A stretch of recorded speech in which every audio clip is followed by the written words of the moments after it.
Welcome to True Story 102. Imagine a love so strong it survived 60 years through segregation, threats, and a secret that could be shattered it all. James, a black reporter, and Sarah, a white rebel, fell hard in 1963 Birmingham. They built a life, raised a family, but Sarah hid something dark. On James's deathbed in 2023, she spilled it. She'd once been part of a hate group. His response? It'll shock you. Want to know how they made it? Subscribe now and tell us in the comments. Where are you watching from? Let us dive in. Atlanta, Georgia, October 2023. The hospital room was a cocoon of silence, broken only by the faint beep of the heart monitor and the shallow rasp of James Thompson's breathing. The air smelled of antiseptic and fading hope, a sterile scent that clung to Sarah Mitchell's clothes as she sat beside her husband's bed. At 85, her hands trembled not just from age, but from the weight of the words she'd carried for 60 years, words she'd buried deep until this moment. The late afternoon sun slanted through the blinds, casting long shadows across James's face, his dark skin etched with lines of a life hard fought and well lived. His eyes, once sharp as a hawk's, were half closed, but they flickered open when Sarah squeezed his hand. "James," she whispered, her voice cracking like dry leaves underfoot. "I need to tell you something. Something I should have said a long time ago." He turned his head slightly, the effort visible in the tightening of his jaw.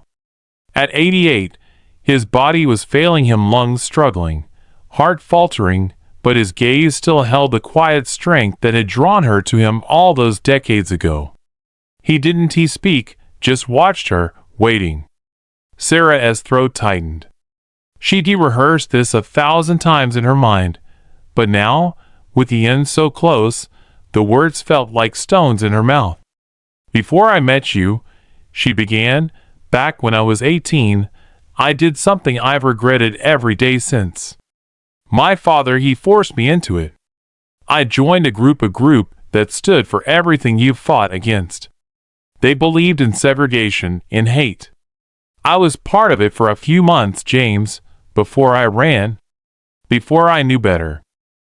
Her confession hung in the air, raw and jagged. She couldn't meet his eyes, staring instead at their clasped hands, his dark fingers entwined with her pale ones, a union that had defied the world. Tears welled up, hot and unstoppable, spilling down her cheeks. "I've been so afraid to tell you. Afraid you'd hate me, that it'd break us. I'm so sorry." The silence stretched, unbearable. The heart monitor's beat seemed louder, a metronome counting down the seconds. Sarah braced herself for anger, for disappointment, for the shattering of the life they'd built together. But when James finally spoke, his voice was soft, gravelly yet steady, cutting through her fear like a blade through fog. "Sarah," he said, and she dared to look up. His lips curved into a faint smile, tired but warm. "I've known for years." She froze, breath catching in her chest. "What?" "I found a letter," he continued, his eyes never leaving hers. "Back in 72, I think it was. You'd tucked it in an old box in the attic, some note from your father mentioning the group. I didn't say anything because I saw who you became. You chose me, Sarah. You chose us. That's all that ever mattered." For a moment, she couldn't speak. The weight of his words crashed over her, relief, disbelief, love all tangled together in a flood of emotion. "You knew?" she whispered, her voice breaking. "And you never said?" James's smile widened, just a fraction. "What was there to say? I saw you march with me, raise our kids with me, fight for what is right with me. That was enough." Tears streamed down her face now, unchecked. She leaned forward, pressing her forehead to his hand, feeling the warmth of his skin against hers. "I thought I'd lose you if you knew. I thought it'd change everything." "It didn't," he murmured. "It couldn't." "We chose each other, Sarah. Through all of it." She lifted her head, meeting his gaze. In his eyes, she saw not judgment, but acceptance, a love so deep it had weathered secrets she'd thought would destroy them. "I love you," she said, the words spilling out like a prayer. "More than I ever knew how to say."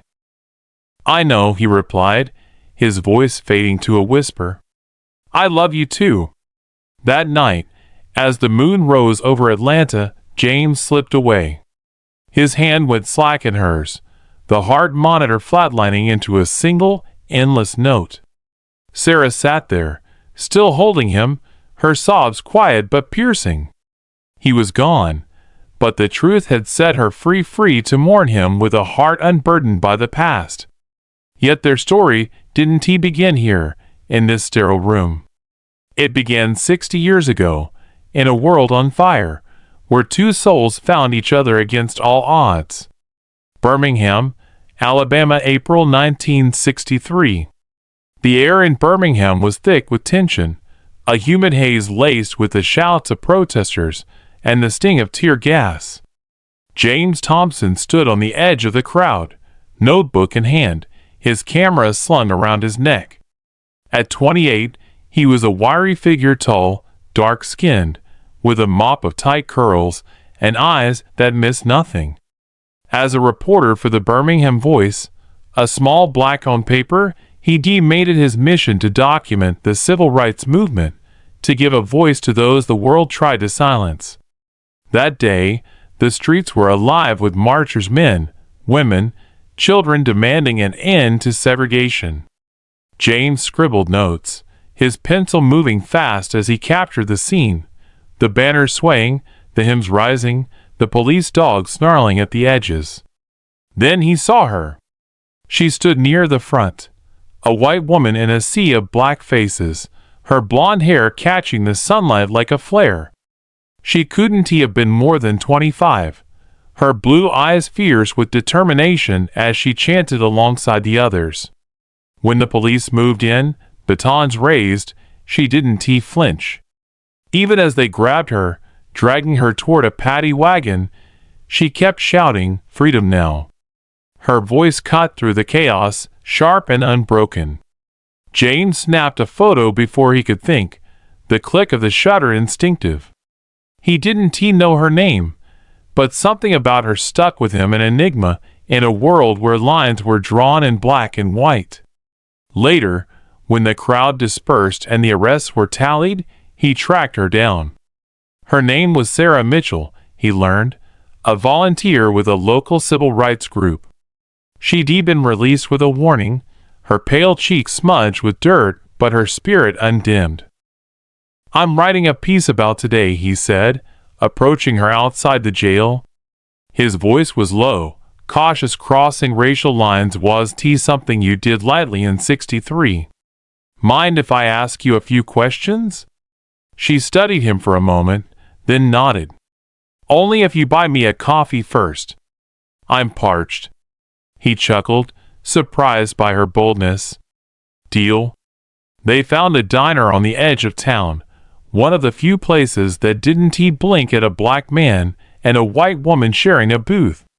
Over lukewarm coffee, she told him her story. Raised in a wealthy family that clung to old Southern values, she rebelled against their bigotry, slipping out to join marches and meetings. He told her his, born to a factory worker and a seamstress, he'd clawed his way into journalism to fight with words instead of fists. Their conversation stretched past sundown, words flowing easily between them. By the time they parted, James felt a spark, small, dangerous, but undeniable. He didn't know it then, but that spark would ignite a flame that burned for 60 years. Birmingham, Alabama, April 1963. The diner's fluorescent lights buzzed overhead, casting a sickly glow on the chipped formica table where James and Sarah sat. The coffee was bitter, the cup stained, but neither of them cared. They were too caught up in each other, two strangers peeling back layers of a world that wanted them apart. Outside, the night settled over Birmingham like a heavy blanket, muffling the echoes of the day's chaos. Sarah leaned forward, elbows on the table, her blue eyes glinting with a mix of defiance and curiosity. "So, James Thompson," she said, her southern drawl soft but deliberate, "what is it like, writing for a paper no one in my family would ever read?" He smirked, twirling the pencil between his fingers.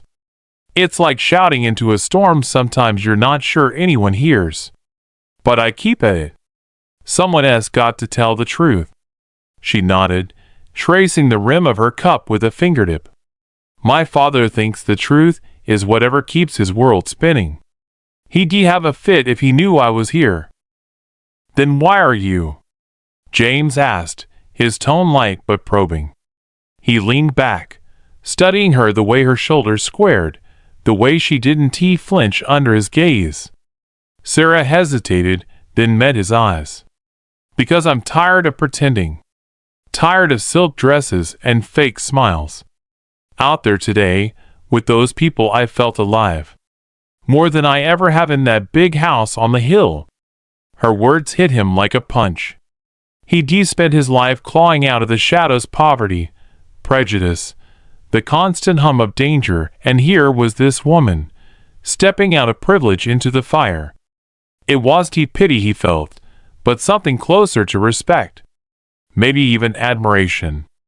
They talked until the diner's owner flicked the lights, a not-so-subtle hint to leave. By then, James had filled half his notebook not with notes for his article, but with pieces of her.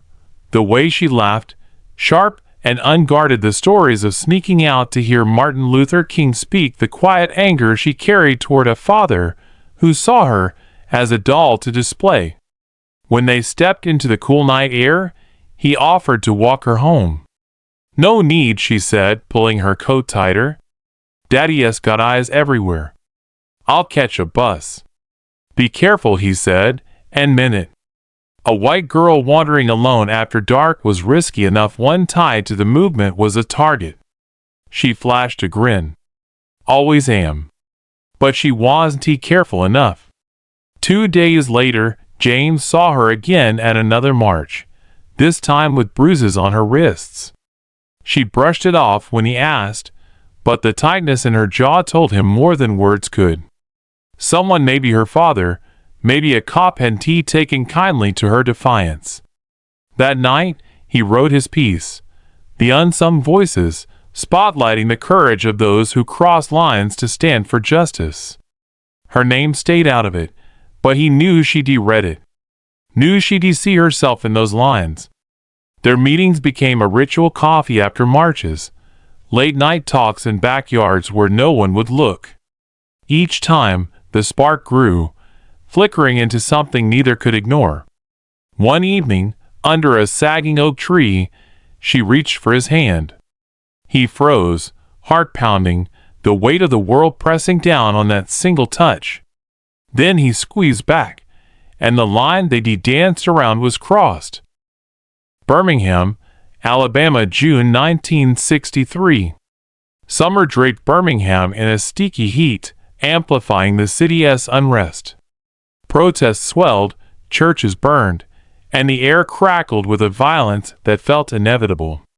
James and Sarah's secret meetings grew riskier, each glance a gamble in a town that hated what they were becoming.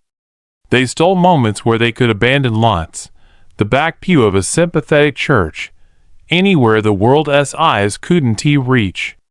But secrets don't stay buried in a place like Birmingham. Word slipped out: whispers in barbershops, rumors at the country club. Sarah's father, Robert Mitchell, caught wind of it first. A barrel-chested man, with a voice like thunder, he'd built his fortune on steel and segregation, and he wasn't about to let his daughter ruin it. One sweltering afternoon, he stormed into the house, his face red as the Alabama clay. "Sarah Elizabeth Mitchell," he roared, slamming a fist on the dining table. "You been running around with some colored boy?" Sarah stood in the doorway, her hands clenched at her sides. She'd known this was coming. She'd seen the men tailing her, heard the phone calls. Her mother hushed up. "His name is James," she said, voice steady. "And I love him." The room went still. Robert's eyes bulged, veins pulsing in his neck. "Love? You think this is some fairy tale? That boy's kind don't mix with ours.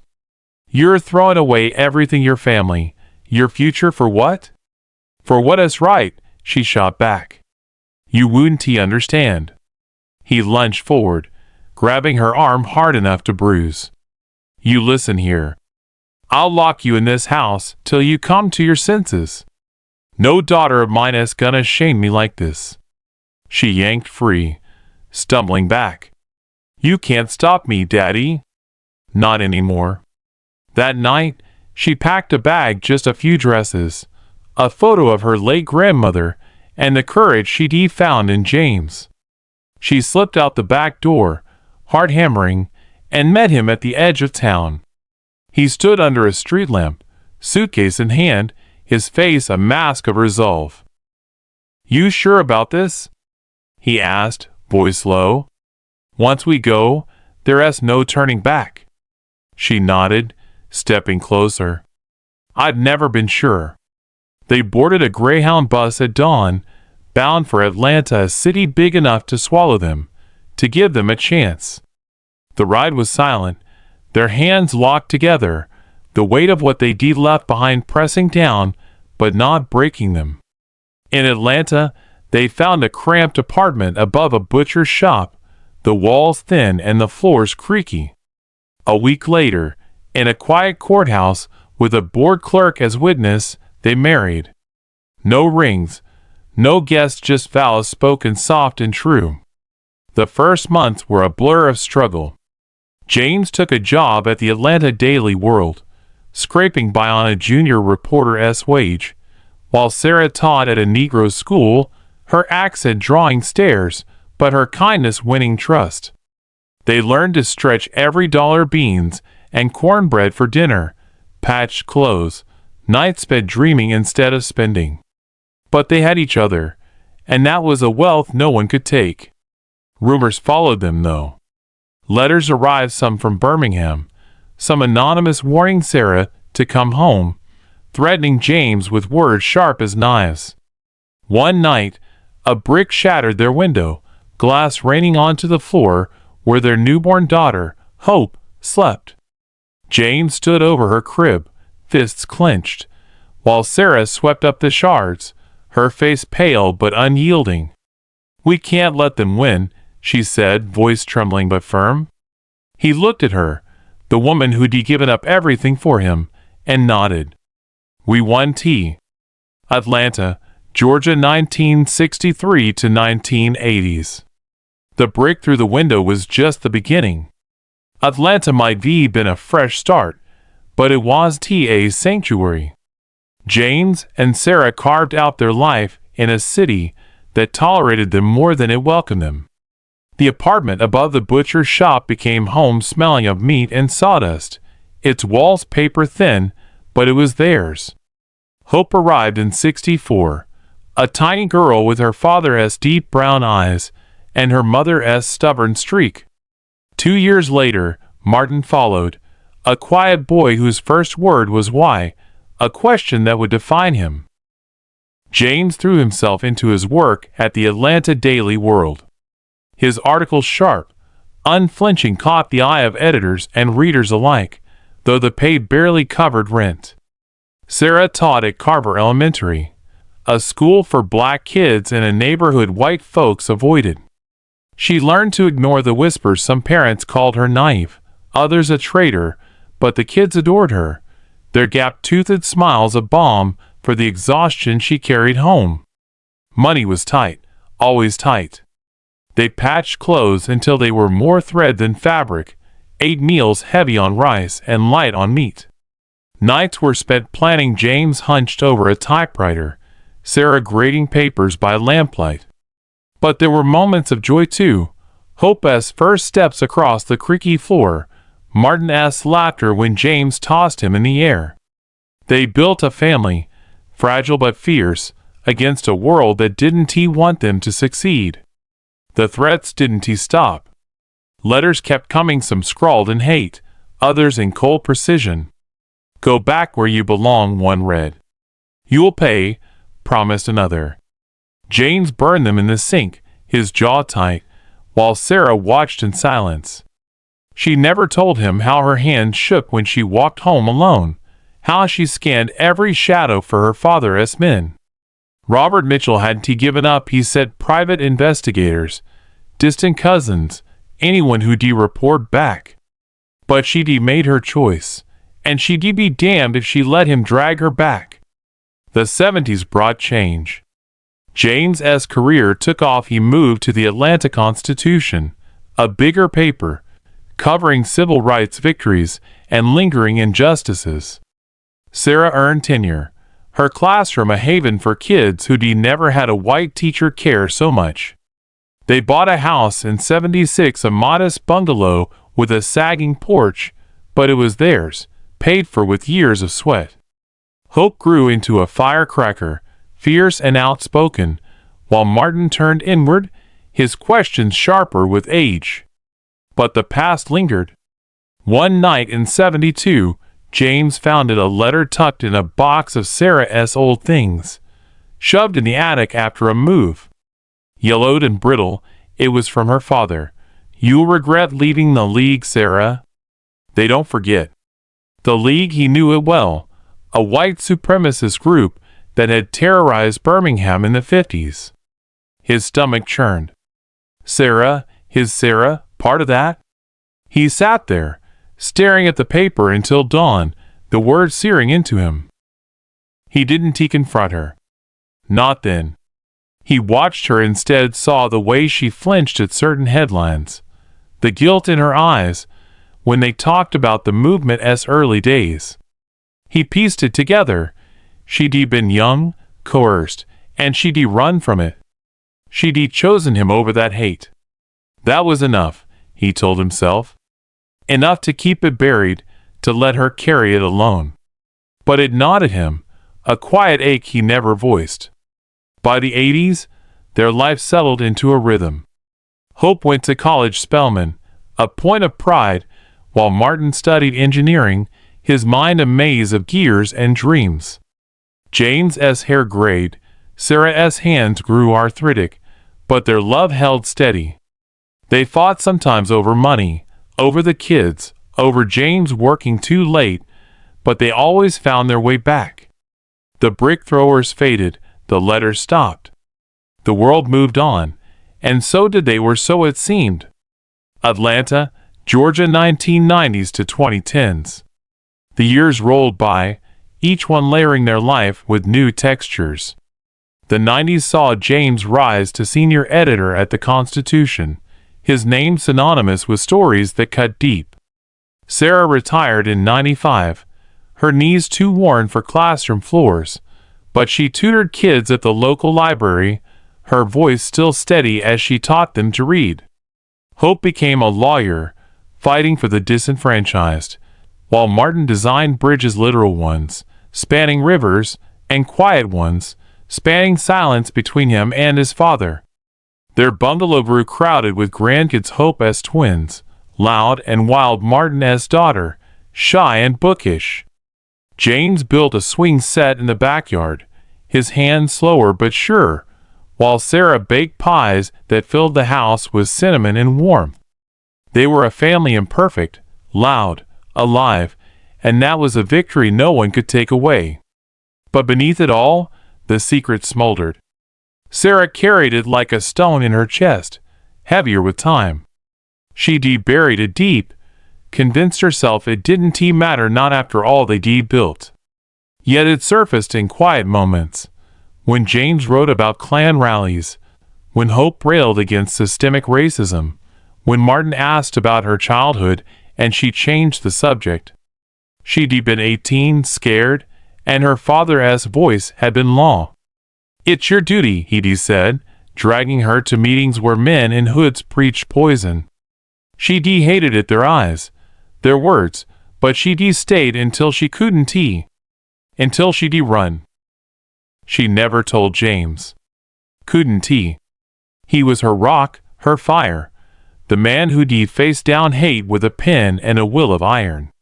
What would he think if he knew she once stood on the other side? That fear kept her silent, even as it ate at her. She poured herself into their life, into him, hoping it would erase the stain. James, oh, was he blind? He'd known since 72, since that letter. He'd watched her wrestle with it, seen the cracks in her armor. Once, in 98, he almost asked after a late-night argument about nothing, when she stormed off, and he found her crying in the kitchen. "What is wrong, Sarah?" he said, softer than usual.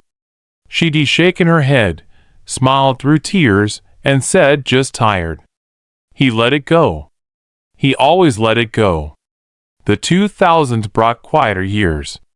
James retired in 05, his hands too shaky for deadlines, but he wrote a memoir, ink and iron, that sold modestly and earned him a shelf of awards.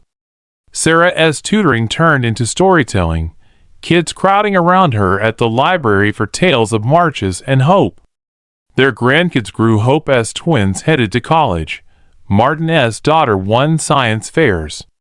The bungalow's porch sagged more, but they fixed it together, laughing as paint splattered their clothes. Health crept in like a thief.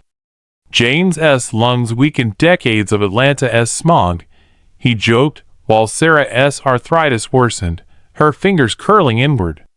They leaned on each other, literally and not, through doctor visits and late-night talks. The kids worried, moved closer, but James and Sarah waved them off. "We've made it this far," James said, grinning. "Ain't stopping now." By the 2010s, the world had shifted, less hate in the open, more buried deep. James watched it with wary eyes, Sarah with cautious hope. They celebrated their 50th anniversary in 2013, a backyard party with string lights and music, Hope toasting to the toughest folks I know. Sarah looked at James then, his face lit by fireflies, and felt the secret rise again. She almost told him, but the moment passed, swallowed by laughter and cake. It stayed that way, a shadow in the light, as they aged together. James's breathing grew ragged, Sarah's steps slower. They knew the end was near, but they faced it like they'd faced everything, hand in hand, unbowed. Until that day in 2023, when the hospital bed became their final battlefield, and Sarah's confession lit the embers one last time. Atlanta, Georgia, 2010s to October 2023. The years after their 50th anniversary slipped by like sand through an hourglass, each grain a quiet testament to a life well worn. James and Sarah settled into the rhythm of old age, slower, softer, but still tethered by the same fire that had sparked in Birmingham 6 decades ago. The bungalow on Maple Street bore the scars of time, peeling paint, a roof patched more times than they could count, a porch swing that creaked under their weight. But it was home, a sanctuary built from grit and love, and they guarded it fiercely. James's health faltered first. By 2015, his lungs scarred from years of city air, and the stress of a reporter's life began to betray him. A cough turned into wheezing, then shortness of breath that left him winded after a walk to the mailbox. The doctor called it COPD, chronic and unrelenting, and handed him an inhaler with a grim nod. "Take it easy," she said. James laughed, a dry rasp. "Never been good at that." Sarah's arthritis worsened too, her hands twisting into knots that made buttoning a shirt a battle. She hid the pain behind smiles, but James saw it, the wince when she gripped a mug, the way she rubbed her knuckles when she thought he wasn't looking. They adapted. He tied her shoes. She read his articles aloud when his eyes tired. Their children Hope, now a formidable attorney with gray streaks in her hair, and Martin, a bridge engineer with a quiet strength, hovered closer, urging them to move to a retirement home. "We're fine," Sarah insisted, her voice sharp. "This is our place." The grandkids kept them young, or at least distracted. Hope as twins, Jamal and Aisha, were in their 20s now. Jamal, a musician with a guitar always in hand. Aisha, a med student with her grandmother as fire.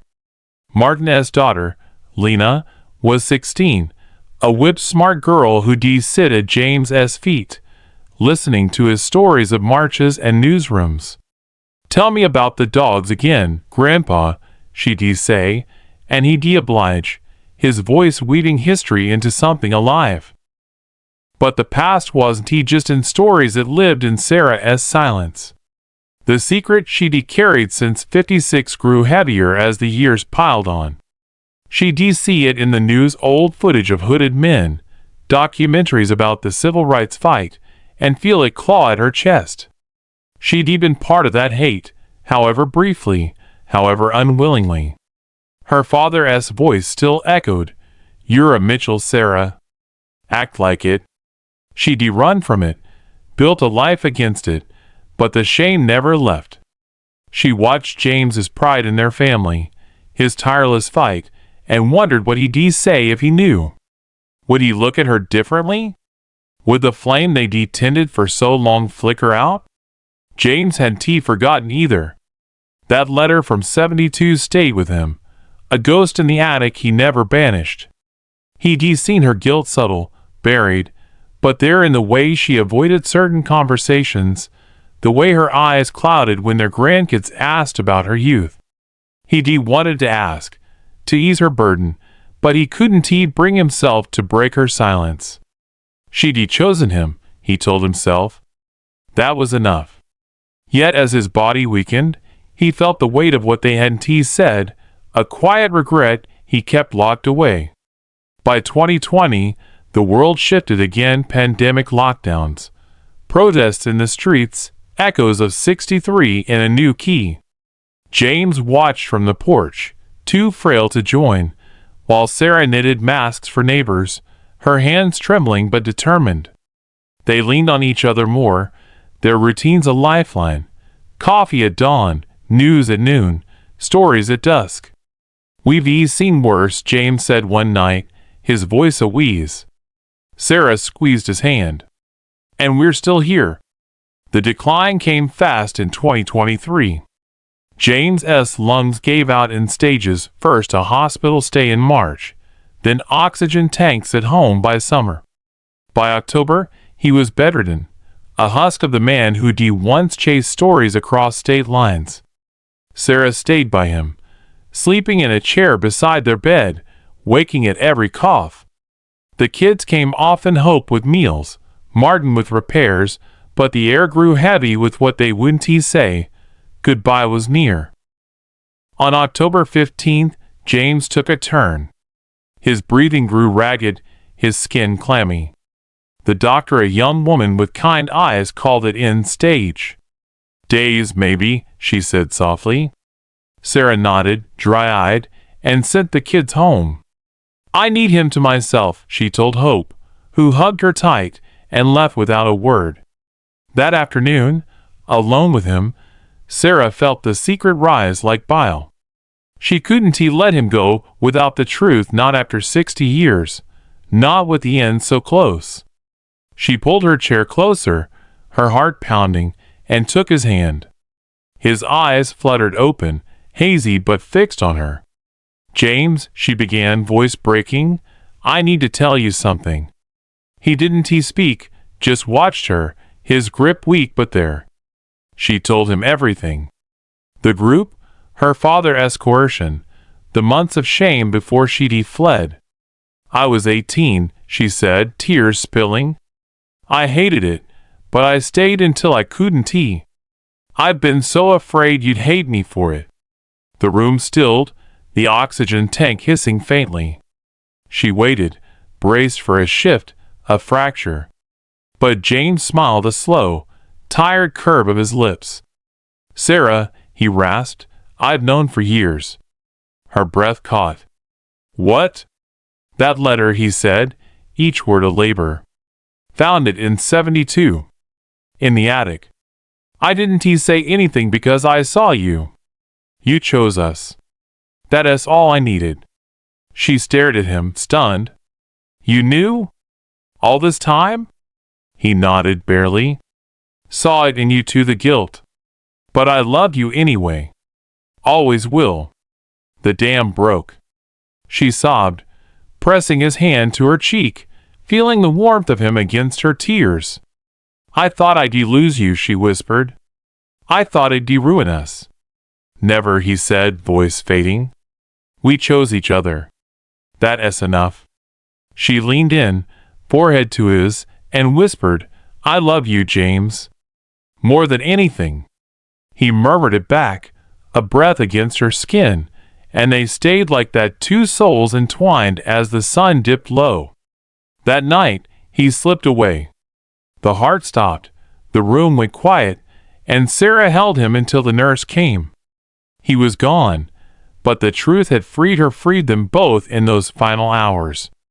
The flame they'd carried for 60 years flickered out, leaving embers of love and forgiveness in its wake.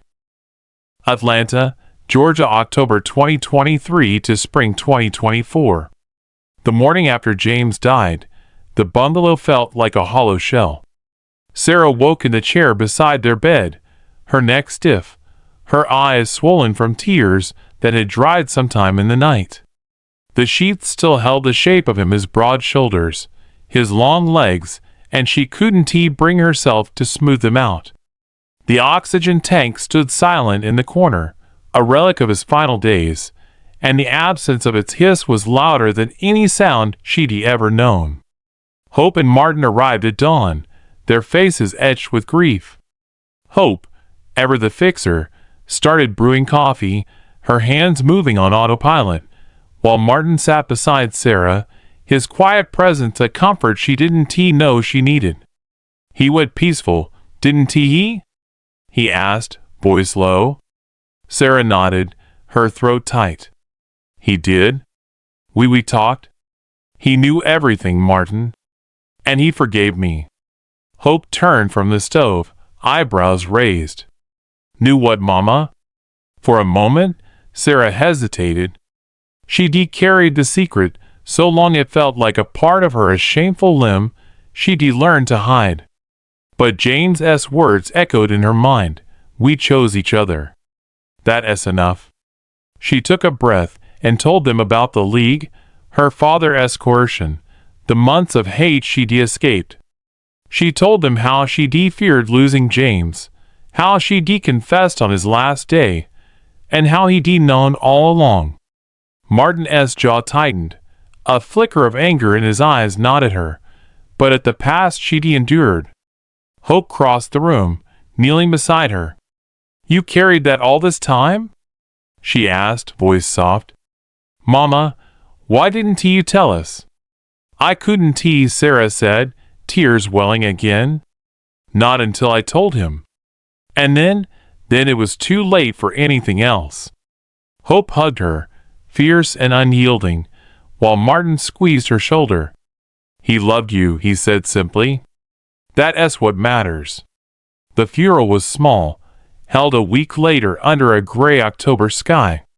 The church on Maple Street overflowed with faces, old colleagues from the Constitution, students Sarah had taught, neighbors who'd known them for decades. Hope spoke, her voice breaking as she recounted James's courage. Martin read from ink and iron, his father's words ringing out like a call to arms. Sarah sat in the front pew, hands folded, feeling the weight of 60 years in every breath. They buried him in a cemetery nearby, his headstone simple, James Thompson, 1935-2023. Writer, fighter, husband. The days after blurred into weeks. Sarah moved through the house like a ghost, touching his things, his typewriter, his faded fedora, the chair where he'd read the paper every morning. The kids urged her to sell the bungalow, to move in with one of them, but she refused. "This is where we lived," she said. "I'm staying." Grief was a strange companion, sharp one moment, dull the next. She defined herself laughing at a memory, James dancing with her in the kitchen, offbeat but grinning, then sobbing into his pillow the next. But something else grew too, a need to tell their story, to set it down before it faded.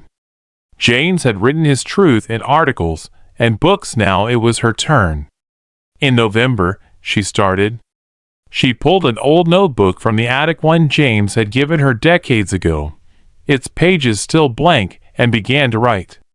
Her hands ached, the pen slipping in her grip, but she pressed on. She wrote about Birmingham '63, the marches, the diner, the spark that lit their fire. She wrote about Atlanta, the brick through the window, the birth of hope in Martin, the years of struggle and triumph. She wrote about the secret, the league, her shame, the confession, and James's forgiveness, a gift she'd never deserved but always had. The words poured out, messy at first, then clearer. She wrote at the kitchen table, surrounded by photos, their wedding day, faded and creased, Hope's graduation, Martin's first bridge unveiling, the grandkids tumbling in the yard. Each memory fueled her, a flame she stoked with every line. She titled it "The Flame in the Dark," a nod to the light they'd carried through a world that tried to snuff it out. By spring 2024, it was done. 300 pages, handwritten, her life with James laid bare. She typed it up slowly, painfully, with Lena's help, and sent it to a small press that had published James's memoir. They loved it. "Raw and real," the editor said. "People need this." The book came out that summer, a slim volume with a cover photo of James and Sarah in '63, him in a suit, her in a sundress, their hands clasped tight. It didn't sell millions, but it sold enough. Libraries stocked it, book clubs debated it, strangers wrote letters thanking her for the honesty. Hope read it aloud to her twins, tears in her eyes. Martin gave copies to his colleagues, proud in his quiet way. Lena carried it to school, showing off "my grandma's book." Sarah didn't care about sales or praise. She'd written it for James, for them, and for the truth they'd finally shared. One afternoon in June, she sat on the porch swing, the book in her lap, the garden stretching out before her. James had planted it years ago, roses, now wild and overgrown, their thorns sharp but their blooms vibrant. She traced the cover photo with a trembling finger, his face smiling back at her. "We did it," she whispered, the breeze carrying her words to the sky. "We made it through." She thought of that last day, his smile, his forgiveness, the way he'd held her hand until the end. She thought of Birmingham, of buses and bricks, of a love that shouldn't have survived but did. The secret had haunted her for 60 years, but it hadn't broken them. It had forged them, in a way tested their flame, and found it unyielding. Sarah closed her eyes, the swing creaking beneath her, and felt him there, not in the empty house, but in the air, the roses, the pages she'd written. The flame was gone, but the embers remained warm, steady, eternal. She smiled, a tear slipping down her cheek, and let the quiet take her. And so, as James took his last breath that October night in 2023, Sarah held him, freed by his forgiveness. He'd known her secret for decades, her brief time with a hate group, and loved her through it all. After he was gone, Sarah poured their 60-year love story into a book, "The Flame in the Dark." It's a tale of grit, grace, and a bond that beat the odds. Love isn't perfect, folks. It's choosing each other, flaws and all. Tell us below, what is your take? And where do you watch from today? See you next time on True Story 102. New York City was alive with the pulse of possibility on that blustery November afternoon. The streets, slick with the recent rain, shimmered under the glow of neon lights and the steady hum of honking taxis. Amid this urban symphony, fate began to weave a story of unexpected twists, a tale of a misdelivered package, a desperate plea from a broken heart, and a contract that would change two lives forever. Dylan Parker's shift had barely begun when his delivery route took an unforeseen turn. As he navigated his battered delivery van through the labyrinthine side streets of Manhattan's Lower East Side, he glanced at the address on the crumpled shipping label: 27 Lexington Avenue, Apartment 7B. His routine was clear, his mind preoccupied with the thought of making good time before his break. Yet, as he pulled up in front of a stately brownstone, a building that exuded old-world charm and a hint of faded grandeur, Dylan's heart skipped a beat. This was the usual address for charitable donations. It was an elegant structure that spoke of wealth and tradition. Without a second thought, he hefted a bulky, well-packaged box from his van and strode into the building's lobby. The marble floors gleamed under the soft lighting, and a hushed silence imbued the air with a sense of exclusivity. Dylan's presence was a stark contrast to the refined decor. Dressed in a faded uniform with scuffed sneakers and a cap that had seen better days, he was an unintentional outsider in this world of privilege. At the reception desk, an elegant clerk with perfectly coiffed hair looked up. "Good afternoon. Can I help you?" she asked, her voice smooth and measured. "I've got a delivery for 7B, Dylan replied, his tone friendly but tinged with uncertainty as he offered the address. The clerk frowned slightly as she consulted her list.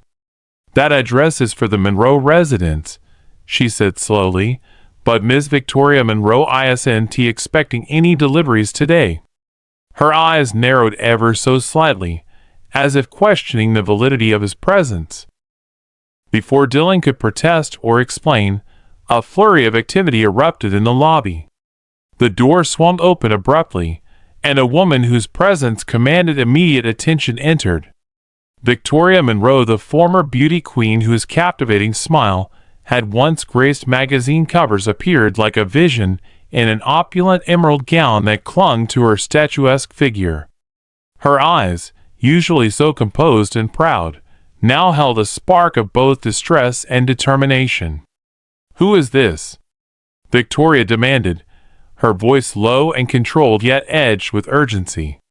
She moved toward the reception desk, her heels clicking on the polished floor as if keeping time with her racing heart. The clerk hesitated before replying.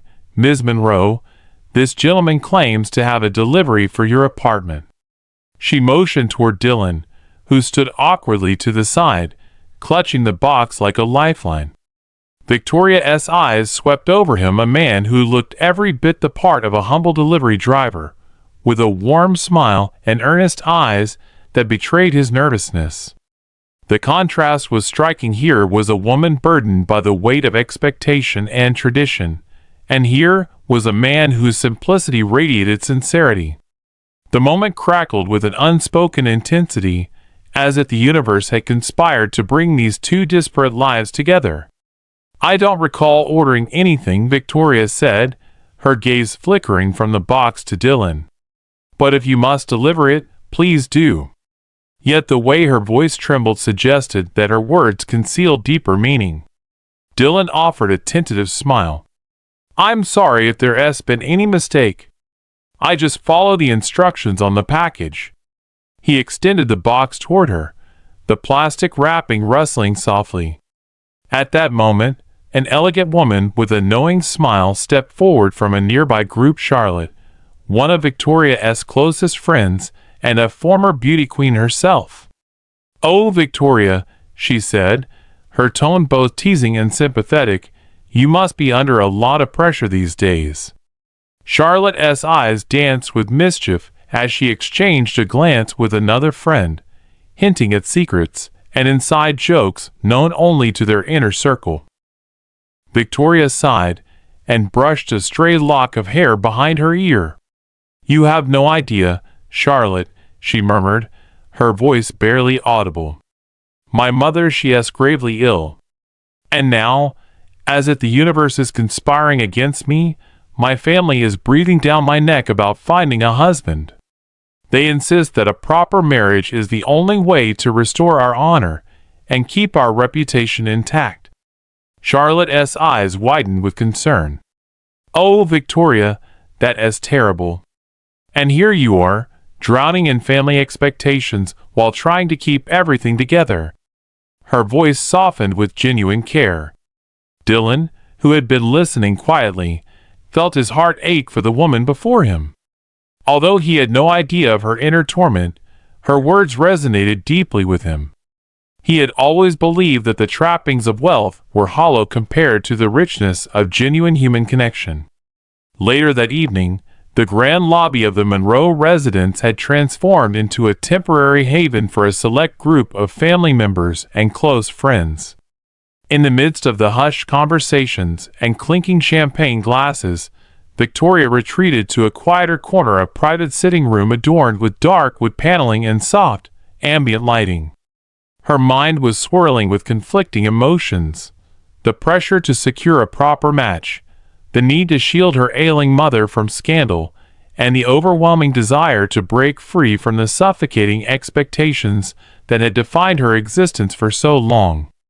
Dylan, too, found himself lingering near the doorway, his presence now less of an intrusion and more of a quiet curiosity.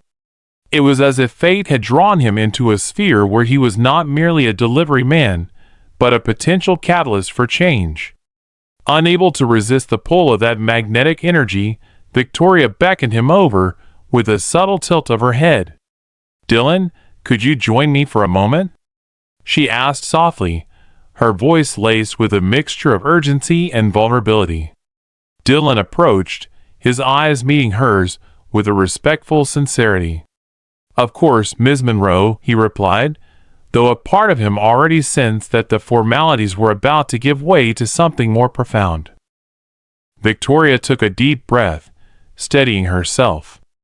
"I need to discuss something unusual with you," she began, her tone hesitant yet determined. "Something that might seem unthinkable, even absurd, to an outsider." Dylan inclined his head slightly, urging her to continue. "You see," Victoria said, her voice dropping to a near whisper, as if the weight of her secret demanded utmost discretion, "my family is pressuring me to secure a marriage, a real, traditional union that will keep up appearances and, more importantly, protect my mother's fragile reputation. My mother, she is nearing the end of her life, and I cannot bear the thought of her suffering the humiliation of scandal." Her eyes glistened with unshed tears, and for a long moment, silence hung heavy between them. Finally, she pressed on. "So here's what I'm proposing. I want to enter into a fake marriage contract, a sham union, if you will. It will be strictly for appearances, to satisfy my family's demands, and to shield my mother from the pain of public disgrace. In exchange for your participation, I will provide you with a substantial sum, $500,000, for 6 months as compensation. It's an arrangement that would allow you to prove your worth beyond your current circumstances." Dylan's brow furrowed as he absorbed her words. "A fake marriage and $500,000 for 6 months?" he repeated slowly, his voice tinged with disbelief.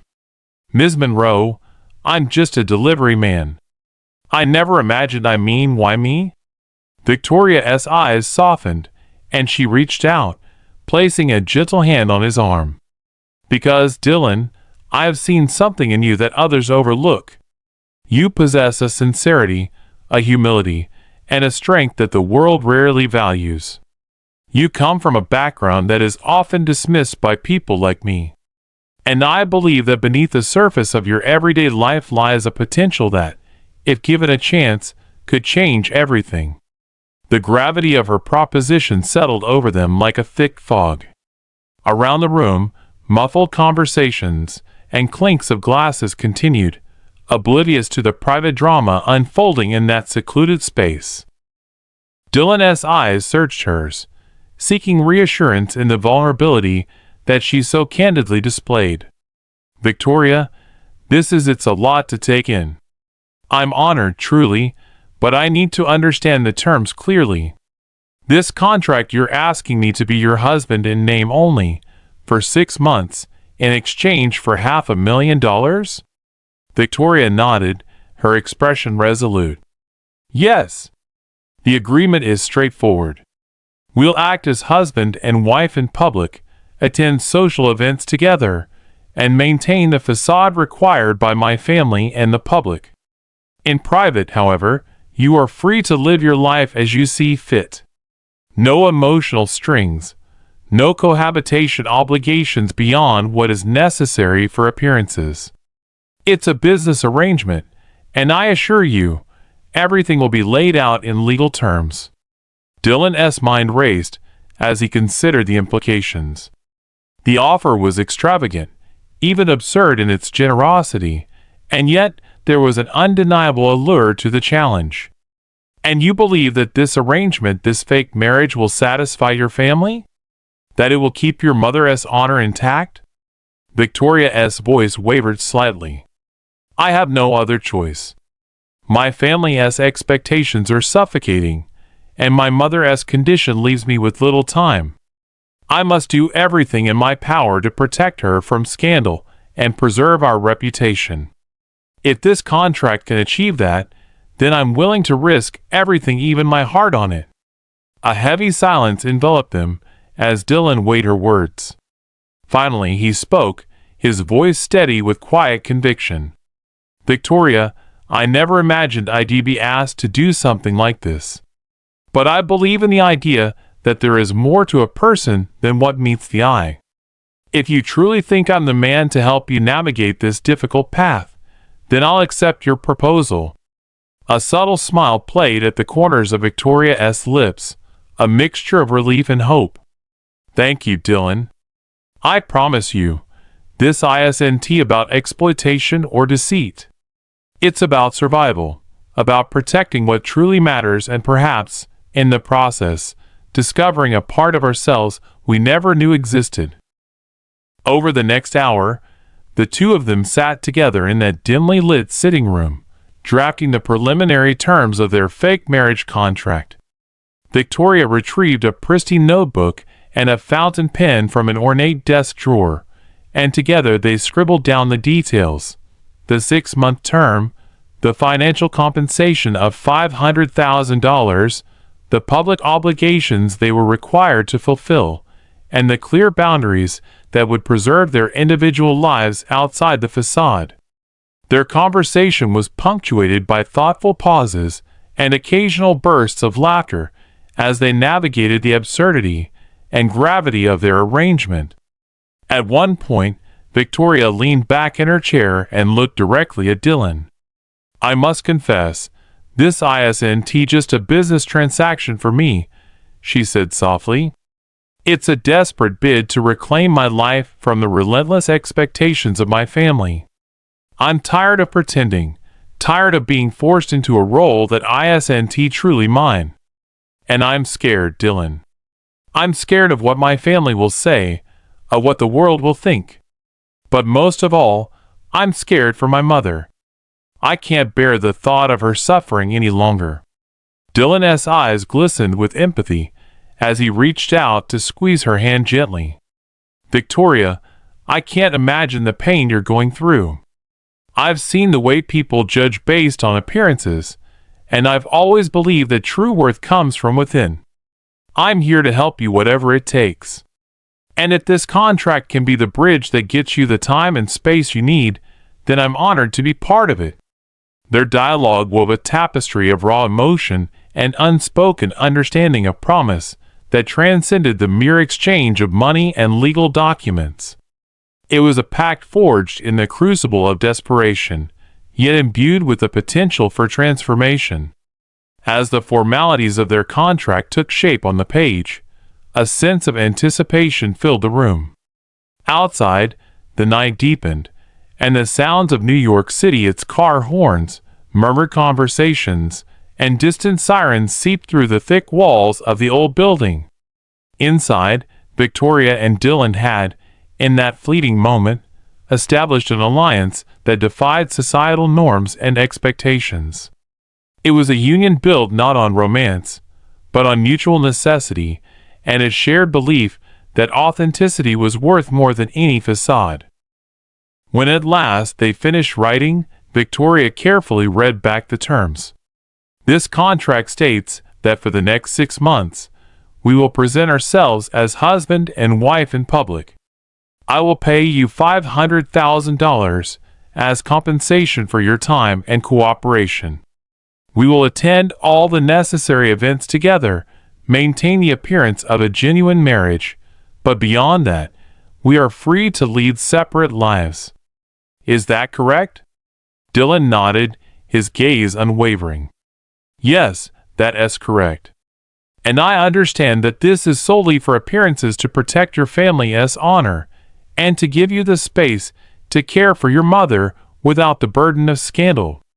Victoria's eyes softened as she extended her hand once more, sealing the agreement with a final handshake that felt more like a solemn vow.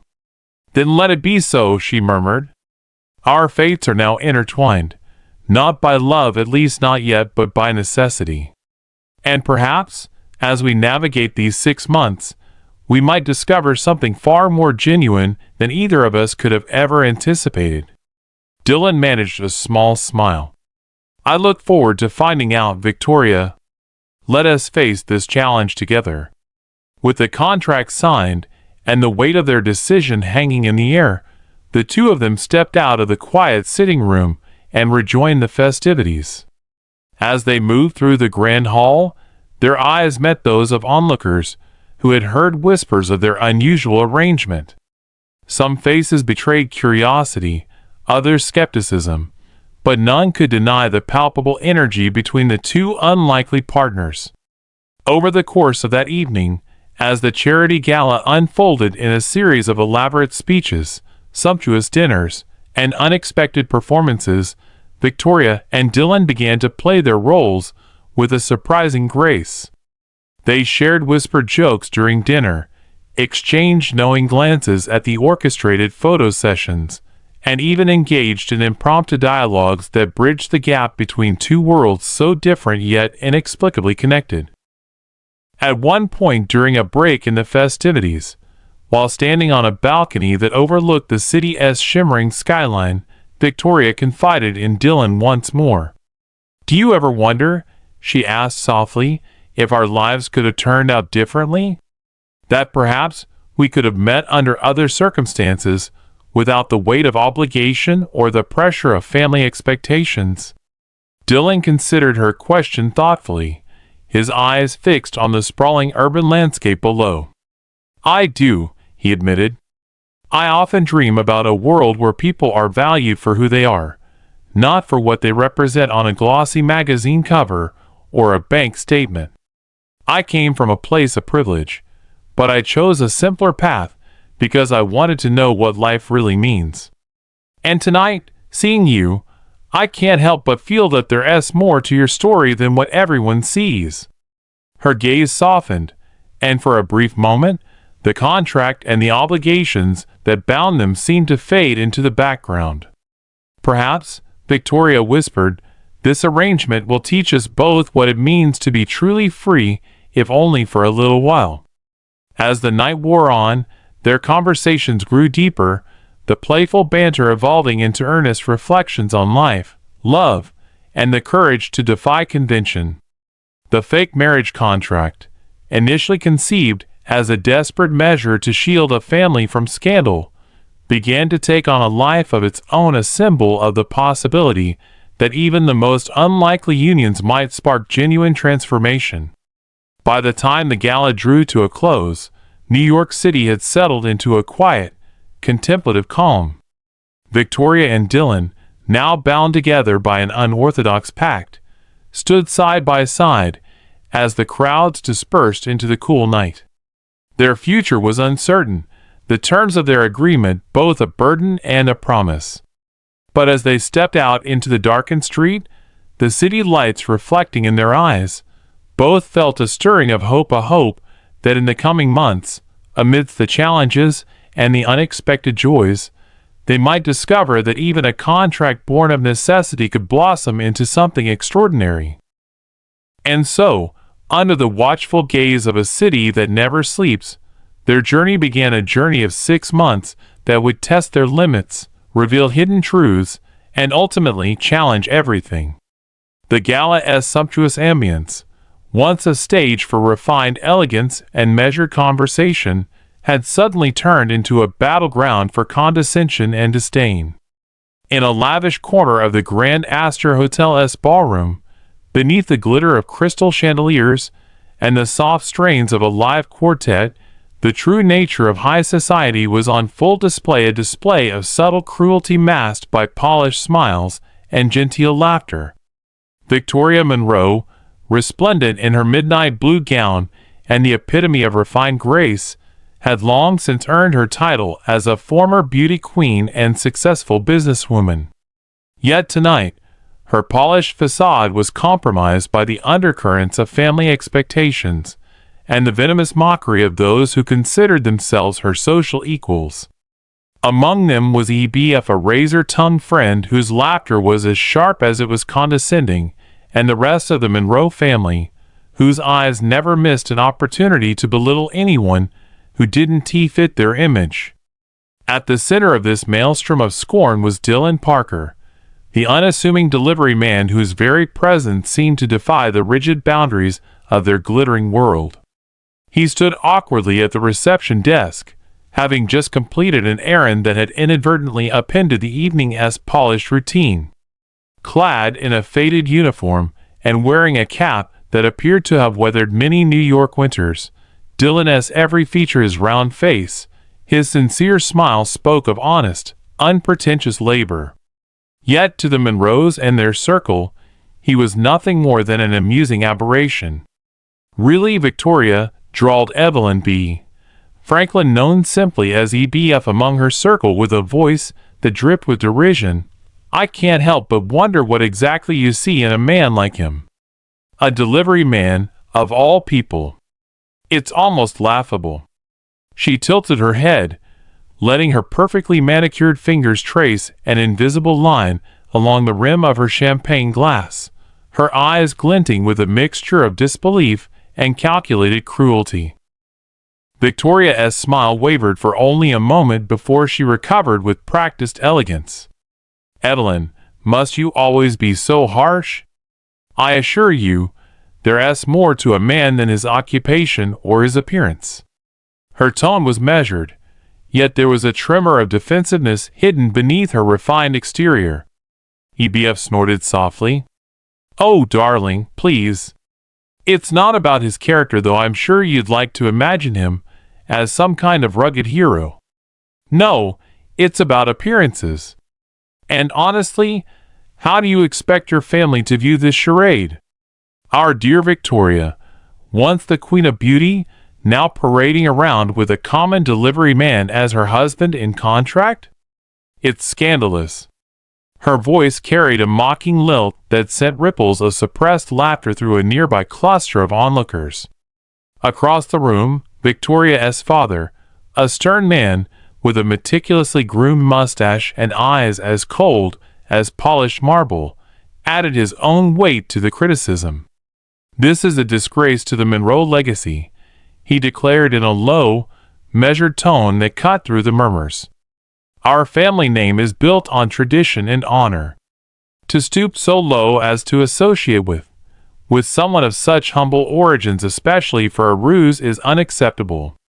A murmur of agreement rippled among the family members, their disapproving glances fixed on Dillon, whose posture had grown noticeably more reserved under the barrage of scrutiny. Even as he attempted to offer a polite smile, his eyes betrayed a tinge of sadness and resignation. "Honestly, Victoria," one of her aunts sneered, "I thought you had better taste than this. A fake marriage contract to appease your father's expectations? And you chose a man who can barely dress himself up for an occasion? I mean, look at him. Does he even know how to tie a proper tie? Dylan, catching snippets of the conversation as he moved to retrieve another misdirected package, clenched his jaw. Yet, despite the onslaught, he maintained his composure, his tone calm when he finally spoke up. I understand that my background might not be what you're accustomed to, but I believe that true worth isn't measured by a suit or a bank statement. I do my job with integrity, and I treat everyone with respect, qualities that, I hope, matter more than titles. His words, sincere as they were, only elicited a round of mocking laughter from the assembled family. EBF leaned in, her voice low and dripping with sarcasm. Oh, how noble of you, Dylan. But let us be honest, noble intentions don't pay the bills, and they certainly don't polish a tarnished reputation. Victoria, dear, you must understand that this isn't a fairy tale. You're sacrificing your dignity for a ruse, and for what? A measly sum of $500,000, no less. That money might buy you temporary solace, but it won't erase the stain on your name. Victoria's eyes flashed with a mixture of hurt and resolve. It's not about the money, she retorted sharply. It's about protecting my family, especially my mother. You wouldn't understand, you haven't had to carry the burden of expectations, of having every step scrutinized by people who think they're better than you. Ah, but that's where you're mistaken, Evelyn interjected, her tone mocking yet incisive. We Monroes are born with that burden, and we wear it like a badge of honor. It's what separates us from the common rabble. And now, you're diluting that heritage by parading around with someone who, quite frankly, belongs to that rabble. A tense silence fell over the group as Victoria's father glared at both his daughter and Dylan. This is not the Monroe way, he intoned, his voice devoid of any warmth. Our family has built its name through centuries of discipline, refinement, and above all, adherence to social propriety. I expect better from you, Victoria. Victoria's heart pounded as she absorbed the barrage of insults. For the first time, the weight of her decision to enter into a sham marriage with Dylan Parker seemed overwhelming. Yet, amid the chorus of disdain, she found herself questioning the very values that her family held dear. Was their scorn truly justified? Or was it merely the echo of a society too blinded by its own vanity to see genuine worth? Dylan, sensing the storm of emotions swirling around Victoria, stepped forward. I don't ask for your approval, he said, his voice low but unwavering. I'm here because Victoria believes in something more, something beyond the confines of social status. And if that is a crime in your eyes, then so be it. A ripple of uncomfortable silence passed through the onlookers, only to be punctured by another sneer. Oh, spare us the dramatics, a distant voice jeered from a group of younger cousins. Tell us, Dylan, does your family line include any hidden talents like how to properly operate a washing machine or mow a lawn? Or are you just destined to be the poster boy for mediocrity? The remark drew raucous laughter from some, while others exchanged glances that spoke of thinly veiled pity. Dylan's face flushed, but he held his ground. I work hard for every bit I earn, he replied, his tone steady despite the sting of the words. And I value honesty and compassion over empty pretenses. I may not have the pedigree you so proudly display, but I have something you might never understand: genuine empathy and the courage to live truthfully. Victoria's eyes shone with tears of anger and sorrow as she observed the exchange. Enough! She suddenly cried out, her voice slicing through the room. This isn't just about you, Dylan. It's about me, my mother, and everything our family stands for. I know you may not share our world, but you've been given an opportunity, one that I believe you deserve. And if you're not willing to rise above the insults and show what you're truly made of, then perhaps this arrangement was a mistake. The room fell into a heavy silence as all eyes turned to Dylan, waiting for his response. He inhaled deeply, then spoke with a clarity that surprised even himself. "Victoria, I accept your proposal not because I seek to win your approval, but because I believe in the possibility of change. I'll be your husband, at least in name, for as long as you need. And if my background and our differences are a source of amusement to you all, then let it be known that I stand here with pride in who I am, regardless of your judgments." A bitter laugh escaped Evelyn. "How touching. But remember, dear, reality doesn't care for sentiment. Money, legacy, and reputation are the only currencies that matter in this world." She leaned in, her voice soft but scathing. "And your dear Victoria is throwing hers away on a man who is nothing more than a convenient prop in her desperate bid to save face." Victoria's father, his face contorted in anger, shot a look at his daughter. "You were once the pride of this family," he hissed. "Now, you reduce yourself to a farce, relying on a man who can barely dress appropriately for an event like this. Is that the legacy you wish to leave behind?" The tension in the room was palpable as Victoria's eyes met her father's, and then shifted to Dylan's steady gaze. In that moment, a fragile defiance ignited within her, a determination to reclaim her narrative, even if it meant standing alone against the tide of family disdain. "Perhaps," Victoria said quietly at last, "the legacy I leave behind should be one of truth, not of pretense. If my family cannot see that, then maybe it's time for me to redefine what honor truly means." Her words, though soft, carried the weight of her conviction. For a heartbeat, the room was silent, the cacophony of mockery and derision momentarily silenced by the raw power of her declaration. EBF, ever the provocateur, finally broke the silence with a sardonic clap. "Bravo, Victoria! How very noble of you! But let us not kid ourselves, this is nothing more than a desperate ploy to shield your mother from scandal. And if that is the case, then perhaps the real tragedy is not your choice of husband, but the emptiness of the world that expects you to sacrifice yourself for appearances." The words, dripping with cynicism, fell like acid in the charged air. Yet even as the mockery intensified, Victoria felt a spark, a flicker of hope that perhaps, in facing this scorn head-on, she could forge a new path for herself and for those who dared to defy convention. Dylan, still absorbing the barrage of insults, met EBF's gaze squarely. "I'm not here to be your entertainment," he said firmly. "I'm here because Victoria saw something in me that you all seem too blinded by your own vanity to recognize. I may come from a different world, but I choose to live with honesty and humility. And if that means I'm not worthy of your approval, then so be it." A murmur ran through the crowd, part admiration, part reluctant acknowledgement of the truth in his words. For a moment, the veneer of superiority cracked, revealing the uncertainty that lay beneath the carefully constructed facades of the elite.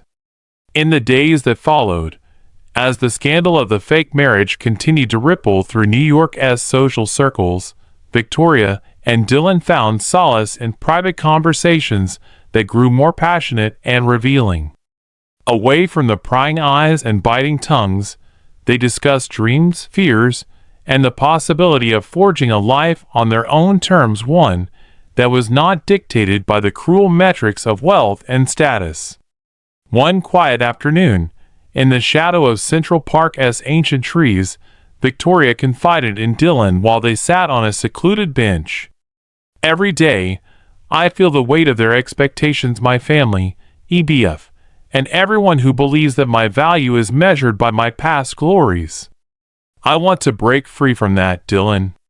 I want to prove that I can be more than just a pretty face or a title passed down through generations." Dylan's eyes, warm and resolute, met hers. "Victoria, true strength lies in embracing who you are, even if that means defying tradition and facing ridicule. I've chosen this path not because it's easy, but because it's real. I want you to see that we can build something honest together, regardless of what they say." Their whispered dialogue, carried away by the rustling leaves and the distant hum of the city, was a quiet rebellion against the world that sought to confine them. Every word exchanged was a declaration of independence, a promise to rise above the shallow judgments, and to create a legacy that was defined not by mockery, but by authenticity and compassion. In the midst of this personal revolution, the public spectacle of their fake marriage grew ever more contentious. Every social event became a stage for both ridicule and defiance. At an exclusive charity auction held in a stately mansion in Midtown, a particularly cutting remark from a rival socialite nearly reduced Victoria to tears in front of an audience of influential donors. "You know, Victoria," the socialite sneered as she sipped her champagne with exaggerated delicacy, "one must wonder if your heart is still capable of discerning true beauty, or if it has been completely corrupted by your misguided choice in companionship." "A delivery man? Really? I expected better from someone who once graced the covers of magazines." Victoria's jaw tightened, and she forced a tight smile. "Beauty is not measured by a man's job title," she retorted coolly. "It is measured by the strength of his character, the kindness in his actions, and the courage in his convictions." Dylan, who had been standing quietly beside her, interjected with calm authority. "I agree completely. True worth is found in what we do for others and the integrity with which we live our lives. I may not come from the world you so readily dismiss, but I know that a person's value isn't defined by a family name or a glittering past. It's defined by who they are when no one is watching." The room fell into a stunned silence, and for a brief moment, even the harshest critics seemed to reconsider their sneering expressions. Yet, the battle was far from over, and the voices of the elite continued to echo their disdain. Late that night, after the auction, as the lights dimmed and the crowd dispersed, Victoria and Dylan found refuge in a quiet study at the Monroe residence. There, away from the prying eyes and cutting remarks, they allowed themselves to speak freely about their hopes, their fears, and the possibility of forging a life that defied all the expectations imposed upon them.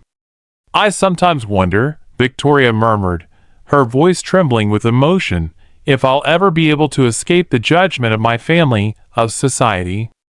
I feel as though every step I take is weighed against a standard that I can never meet."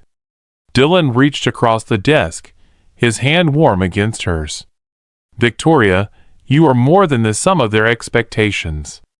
You are a person of incredible strength, and sometimes the bravest act is simply to be yourself no matter how harshly others might judge you. I believe that our journey, however unconventional, is a testament to the fact that we can redefine what is considered noble and beautiful." Their words, spoken in the quiet intimacy of that study, resonated like a promise that the future, however uncertain, held the potential for a truth that was far more enduring than the shallow judgments of high society. As the months wore on and the final days of their contract drew near, the public mockery gradually gave way to a reluctant admiration. Though the elite still whispered behind gilded screens and exchanged disparaging remarks in hushed tones, there was a growing undercurrent of recognition that something genuine was unfolding between Victoria and Dylan.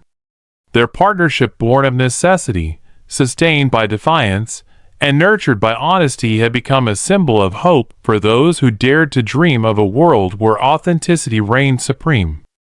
New York City, in its perennial state of flux, carried on as if nothing extraordinary had ever occurred. Yet beneath its glittering facade and relentless pulse of ambition, a secret was about to shatter decades of carefully constructed illusion. The grand halls of the Monroe Corporation headquarters had once again become a stage for high drama, a stage where tradition, desperation, and unexpected alliances converged. And on this day, a truth long buried was finally set free. It began on a rainy Wednesday morning. The relentless drizzle tapped against the towering windows of the Monroe building as Victoria Monroe sat in her private office, staring at the meticulously organized files that chronicled her family's illustrious history. Her heart was heavy with the knowledge that the company's future, and with it, the legacy of the Monroes, hung in the balance. The merger with Parker Logistics had been approved by the board, but the pressure was mounting as financial forecasts grew increasingly dire. Every tick of the clock reminded her that time was running out. Her phone buzzed with an urgent message from her father. Meeting in conference room A in 15 minutes. Prepare for an announcement. Victoria's pulse quickened. The tone was somber, and she knew that whatever her father was about to reveal would have a profound impact on the family's destiny. Minutes later, the boardroom was filled with the usual elite, sharply dressed executives, investors, and a few loyal family advisors. At the head of the table, Victoria's father, Harold Monroe, looked more gaunt than usual, a reflection of the strain that years of relentless pressure had etched into his features. His eyes, once fierce with pride, now carried a deep weariness. "Ladies and gentlemen," he began in a measured, gravelly tone, "we stand at a crossroads. Our company is facing unprecedented challenges, and if we do not secure a transformative contract, bankruptcy is imminent." A murmur rippled through the room, a mixture of apprehension and reluctant acceptance. Victoria's gaze fell to her notes, but she knew that today's meeting would not be about numbers alone. Harold cleared his throat and continued, "I have made the decision to move forward with a partnership that will change everything." His voice was laden with both determination and resignation. "Today, we will sign the final contract with Parker Logistics." A ripple of disbelief swept across the table. Parker Logistics had been shrouded in mystery, its reputation forged by efficiency and modernity, yet its origins were unknown to most of the board. As the tension mounted, the heavy oak door swung open, and all eyes turned in unison. In walked Dylan Parker, his presence commanding despite the simplicity of his attire. Today, however, he was not dressed in the faded uniform of a delivery man.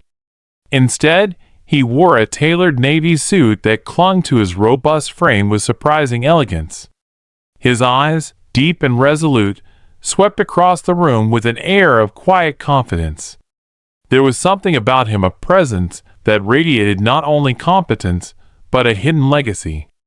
A stunned silence fell as Dylan approached the head of the table. Harold's eyes, which had already harbored skepticism, now widened in shock. "Dylan Parker?" he managed to utter, his voice a mixture of disbelief and disbelief tinged with indignation. Dylan nodded slowly, his expression calm. "Yes, Mr. Monroe. I am Dylan Parker." He paused for a moment before adding, "I realize that you all may have thought you knew me, but there is more to my story than the role I have been playing." A hushed murmur rippled around the room as Dylan took his seat beside Victoria, who watched him with a complex mixture of relief, admiration, and uncertainty. "What do you mean, Dylan?" Mr. Carlyle, one of the board's senior members, interjected sharply. "You were introduced as a humble delivery man, hard-working and sincere. Yes, but what could you possibly have that would justify merging our operations with your firm?" Dylan leaned forward, his eyes meeting each inquisitive stare with unwavering resolve. "I understand the shock, and I appreciate the chance to explain," he said slowly. "For years, I have worked incognito, choosing to lead a modest life not because I lacked opportunity, but because I wanted to see the world as it truly is. I come from the Parker family, one of the wealthiest and most influential in America. My father built our legacy from scratch, and I was born into a life of privilege. But I chose a different path. I wanted to know what life was like for the everyday person, to understand struggle and resilience from the ground up. A stunned silence blanketed the room as the revelation sank in.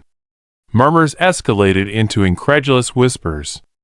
Victoria's eyes filled with tears as she remembered the moments of gentle kindness and unwavering support Dylan had shown her even when he was known to the world as a simple delivery man.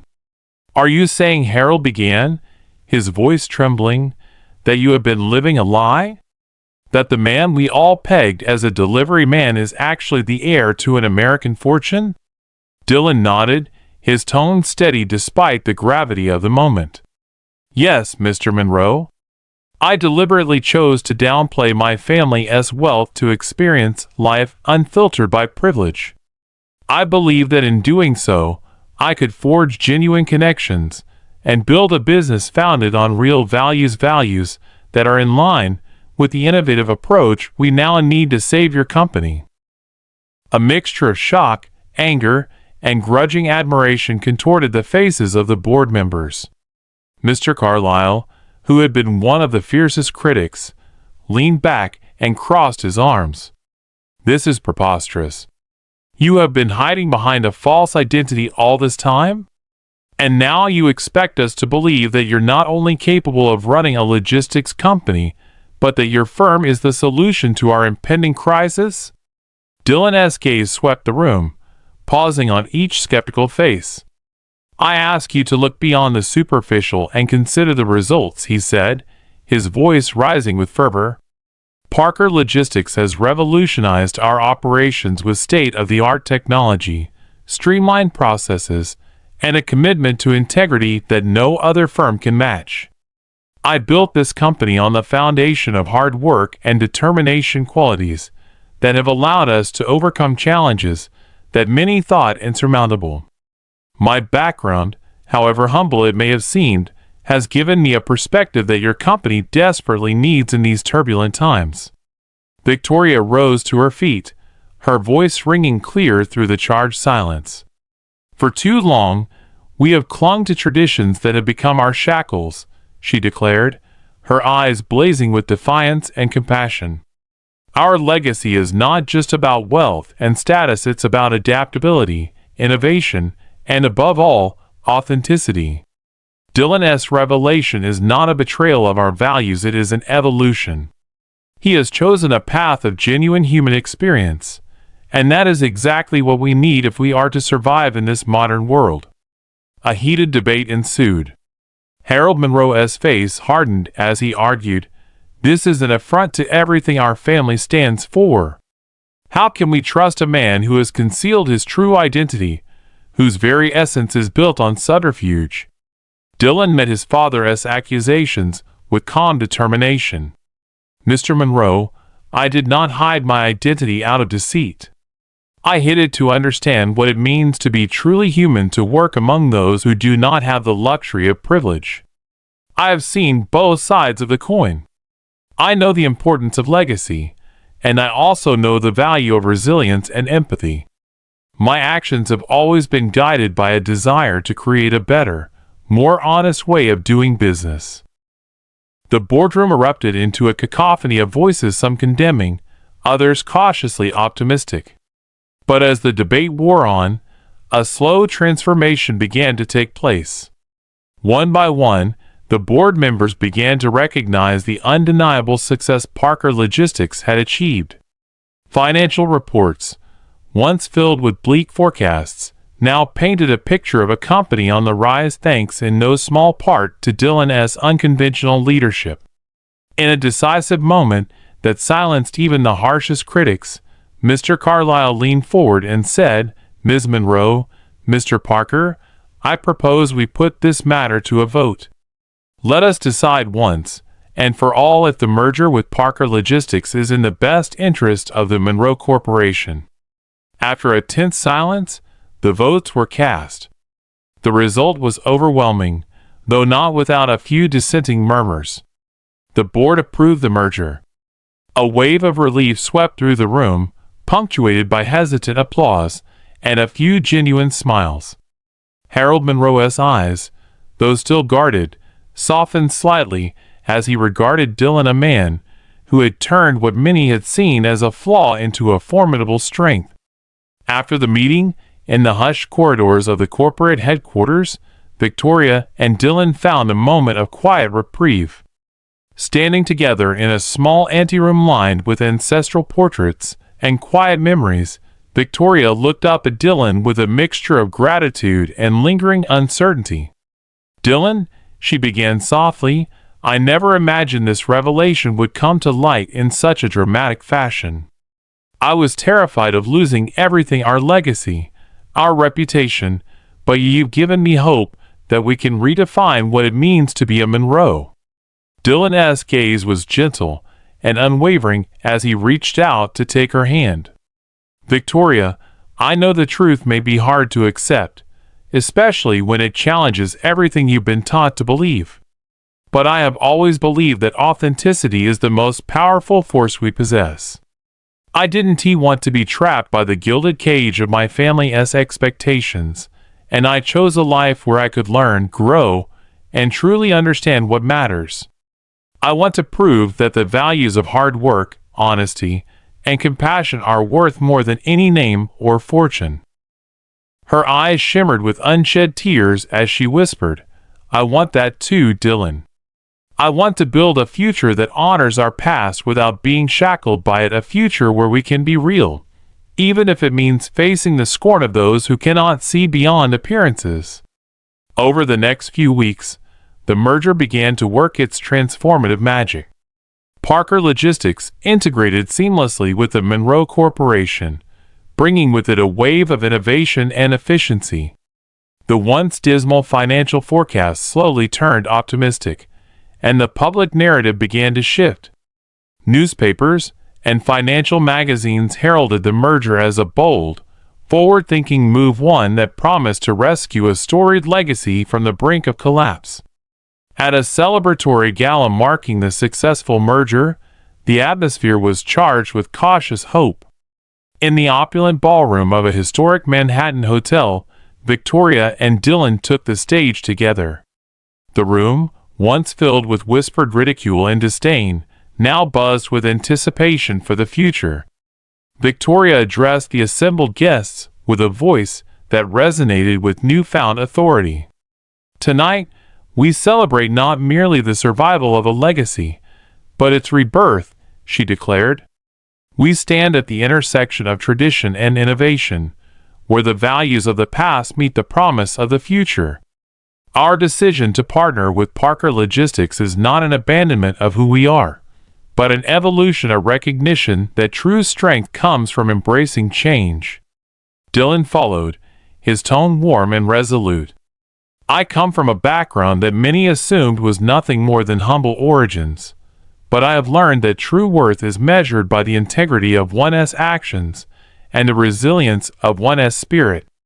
Today, I pledge to continue serving not just as a partner in this venture, but as a living testament to the belief that anyone, regardless of their pedigree, can rise to greatness when they choose to live authentically."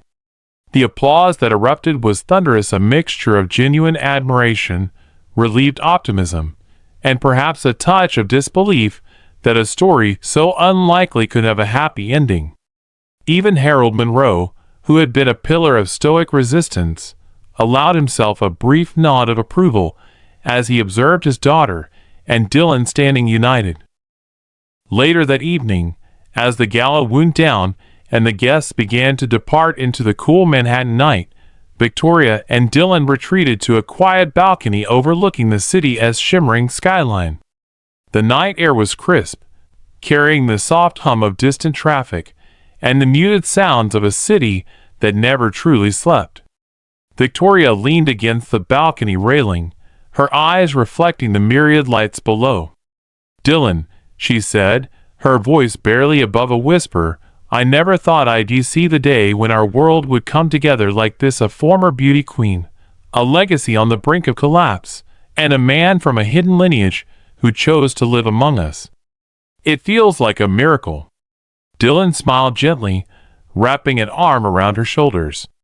"It does feel miraculous, doesn't it?" "Sometimes, the most extraordinary transformations begin in the most unexpected ways.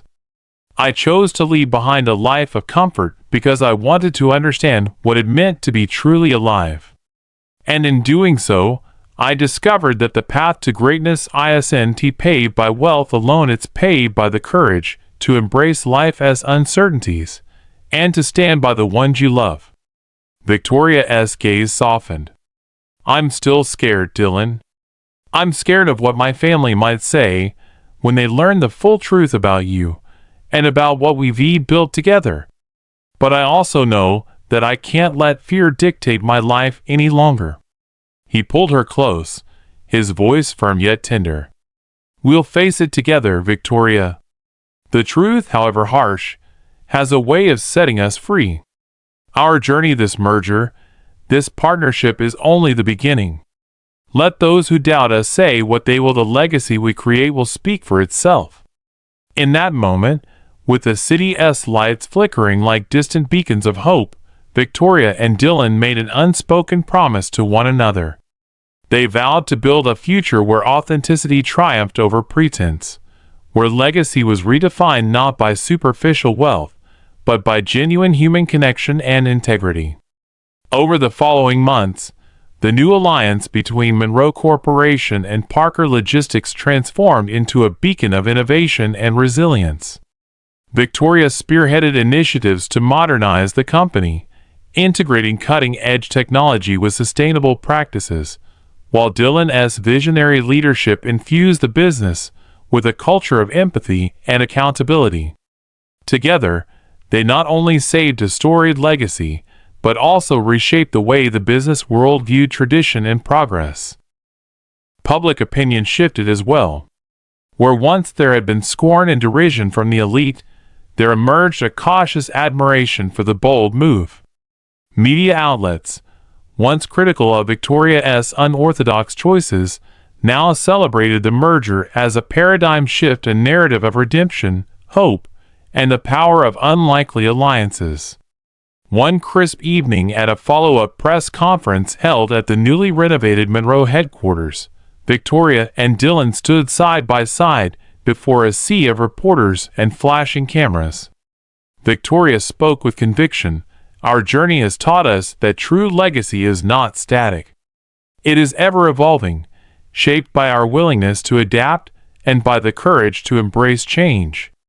Today, we stand as living proof that authenticity and innovation can revive even the most time-honored institutions.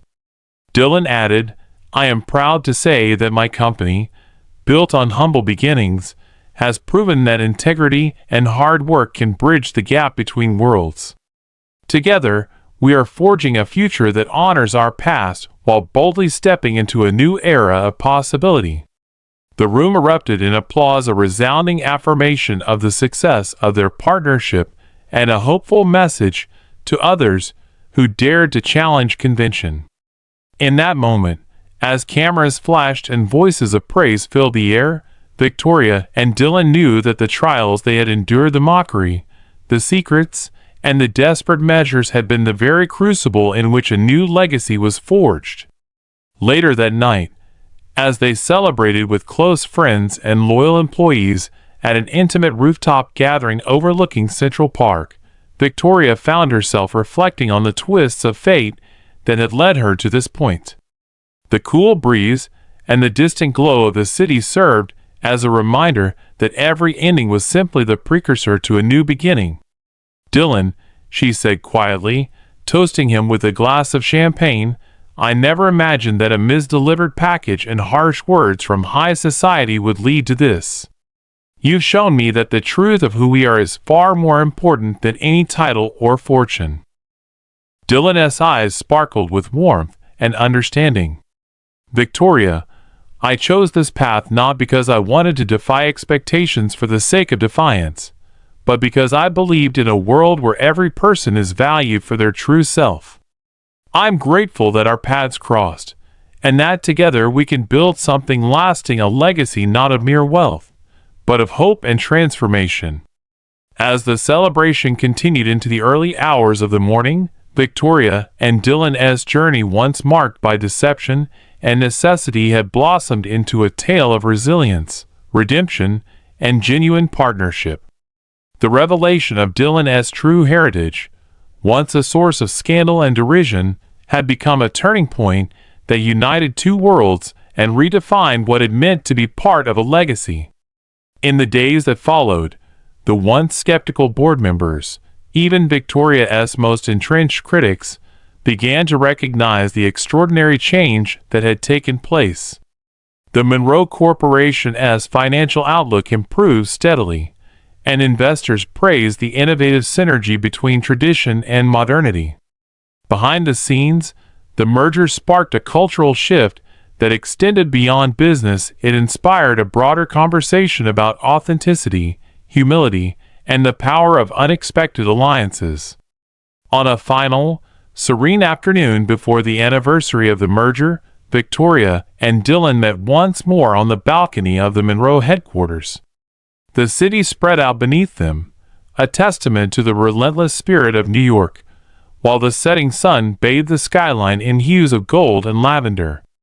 Victoria rested her hand on Dylan's, her voice soft yet resolute.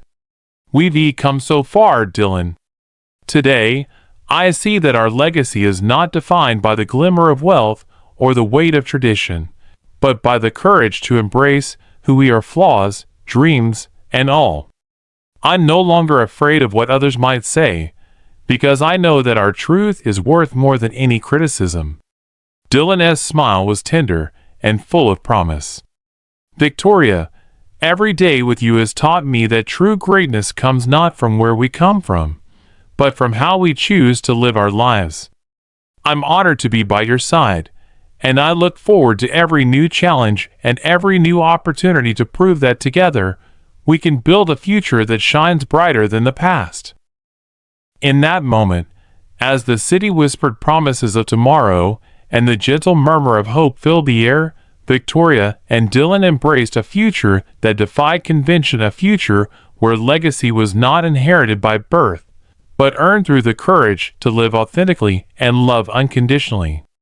Their journey, which began with a misdelivered package and the sting of elite mockery, had evolved into a story of transformation that resonated far beyond the boardrooms and opulent halls of high society.